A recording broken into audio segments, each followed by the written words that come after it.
ใจเท่าหนุ่มยาว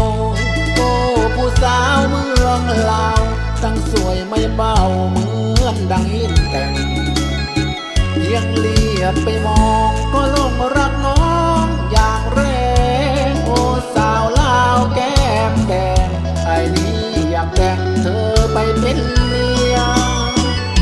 จะหาผู้ใดมาสวยบาดใจเท่าน้องโอ้แม่สาวเนื้อทองเมื่อยามได้มองไม่รู้จักดูสวยจริงนมครานแม่สาวตาหวานผมเปียอยากได้น้องเนื้อทองเป็นเมียให้มองไม่เบื่อผู้สาวเมืองลาวโอ้แม่สาวคนงามไออยากจะถามมีแฟนหรือยังตัวเจ้าหากยังไม่มีไอ้นี้คอยจองนงเยารับรักไอ้บ้างไอ้เจ้าสาวเล่าแห่งเมืองเวียง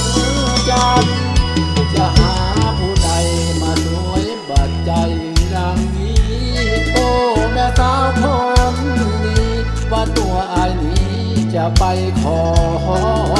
มันหากมีเงินทองจะไปขอน้องแต่งงานโปรดรับรักไว้นักขมันคงอีกไม่นานขันมา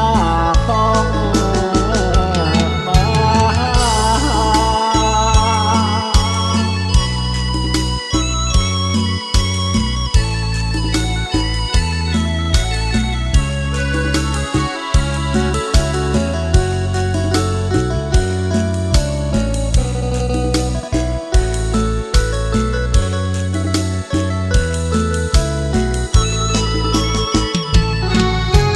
โอ้แม่สาวคนงามไออยากจะถามมีแฟนหรือยังตัวเจ้าหากยังไม่มีไอนี้คอยจองนงเยารับรักไอบ้างไอเจ้าสาวเล่าแห่งเมืองเวียงจันทร์จะหาผู้ใดมาสวยบาดใจดังนี้โอ้แม่สาวคนนี้ว่าตัวไอ้นี้จะไปขอมันหากมีเงินทองจะไปขอน้องแต่งงานโปรดรับรักไว้นักขมันค